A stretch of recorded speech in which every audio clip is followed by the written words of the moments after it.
ఒక నిమిషం వాస్తవం అంటే అది ఇక మాది కూడా అంటే అనుకోపోతుంది. తప్పు కులం అంటే అట్లా. మీ కులం అని చెప్పుకుంటానికి అంత ఇబ్బంది పడతాను. అరే ఎవడైతే ఒక మాట మాట్లాడితే మాట ప్రకారంగా ఉండాలి. ఏడైనా చూపి మా తందుపట్టు 8 ఊర్లు పెట్టు సింగిల్ విండో, ₹1 కూడా ఇంతవరకు కాలే ఇయ్యలే.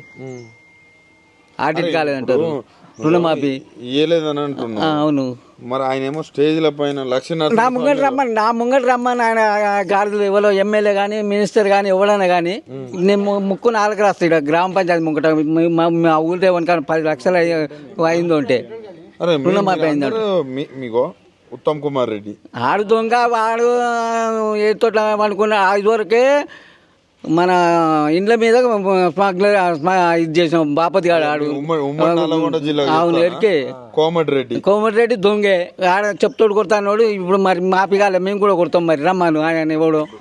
నెక్స్ట్ కుంభం అనిల్ కుమార్ రెడ్డి. సరే వాస్తవానికి వీడ బీజేపీలు వేసుకోము. అనిల్ కుమార్ రెడ్డి లక్కు కలిసి వచ్చింది ఆడ భువనగిరిలో. బీజేపీ నా కొడుకులు రేవంత్ రెడ్డి దొంగ, బోట్లకు నోటుకు దొంగ కేసేనా అంతే అందరికి తెలుసు. నేను కూడా రెడ్డి అని చెప్తున్నాను. రెడ్డి అని చెప్పుకోవద్దు అని చెప్తున్నాను. నేను అసలు మోసకారులతో రెడ్డి అని చెప్పుకోకుండా అయింది. మీ నల్గొండ జిల్లాలో ఎంఐఎంలు ఉన్నారు, కాంగ్రెస్ పార్టీ గెలిపించుకుర్రు. మరి ఇప్పుడు ఎందుకు ఇట్లా తిడుతుర్రా? ఎందుకు ఏడ గెలవలే. ఈడ చేసింది ఒక్కటే తప్పు. కేసీఆర్ ఏమో కమ్యూనిస్ట్ వాళ్ళతో దూరం పెట్టి కొంత అయింది. నల్గొండ మొత్తం బీజేపీ నా కొడుకులు మొత్తం కాంగ్రెస్ కేసారు. భువనగిరి కానీ నల్గొండ కానీ కాంగ్రెస్ ఒకటే. అవును, కాన్స్టిట్యూషన్ చూస్తే నువ్వు నల్గొండ భువనగిరిలో 20,000 ఓట్లు 24,000 ఓట్లు ఉంటాయి. బీజేపీ ఏ ఎమ్మెల్యే చేసినప్పుడు కూడా 24,000 ఓట్లు పడాయి. ఇదివరకు దాకా టీడీపీ పడేది, మొన్న దాకా టీఆర్ఎస్ పడ్డాయి. కాదంటే ఇప్పుడు మొత్తం పోయినాయి. అది ఇప్పుడు 14 నెలల పాలన ఎట్లున్నది? వేస్ట్. కాంగ్రెస్ అంటేనే వేస్ట్. విరక్తి వచ్చింది ప్రతి ఒక్క పబ్లిక్ వచ్చింది. 14 నెలలకే వస్తుంది. ఎందుకంటే చేసేది ఒకటి, అనేది ఒకటి. ఆయన స్టేజ్ల మీద ఏమంటున్నా అంటే 100% రుణమాఫీలు చేసిన, 100% రైతు భరోసాలు ఇస్తున్నాం, 100% ఇందిరా మిల్లులు ఇస్తున్నాం, రేషన్ కార్డులు ఇస్తున్నాం అంటారు. ఆయన అంతా చెప్తున్నాడు, మీరు అబద్ధాలు ఆడుతున్నారు. ఆయన ఇక్కడేను రుణమాఫీ కాలేదు అని చెప్తున్నా కదా. నేను కూడా ఇప్పుడు మన 8 ఊళ్ళు సర్వే అయినవారు మన కోఆపరేటివ్ బ్యాంక్ చంతపట్ల, దాంట్లో పోయి బయట మొత్తం తీసుకోవచ్చు, ఎవరైనా తీసుకోండి. అదే నేను ఆయన దొంగ అని చెప్తున్నా. ఇంకేం కాదు దొంగతో. అదొకటి.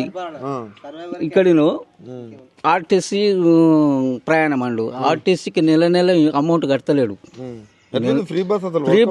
ఫ్రీ బస్ ఊర్లో ఎవరు తిరుగుతాడు?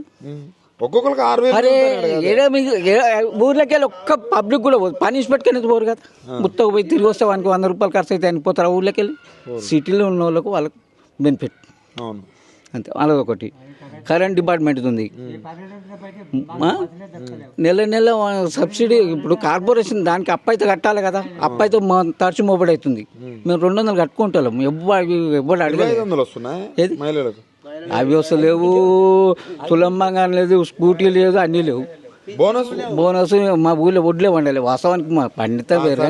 పింఛన్లు ఎక్కడికి? పింఛన్లు 2,000. 4,000 కాదు. నేను చెప్తానే ఉన్నా కదా. ఒక్క మాటలు చెప్పాయి. 14 నెలల పాలనలో రేవంత్ రెడ్డి ప్రజలకు ఏం చేసిండు? అట్ట ఫ్లాప్. మళ్ళీ గెలుతాడా? గెలవరు. ఎందుకు? అది పబ్లిక్ లో విరక్తి వచ్చేసింది ఆల్రెడీ. ఎందుకంటే లేనిపోని వాగ్దానాలు చేసి ఇస్తలేడు. మాటలు ఏమనాలి మరి? మొత్తం నేను చేస్తాననే మాటలు ఏమనాలి మరి? రేవంత్ రెడ్డి అనే మాటలు అత్కూరు గాడికి అట్నే వస్తాయి. వాళ్ళ అత్కూరు గాళ్ళకి అట్నే వస్తాయి మాటలు.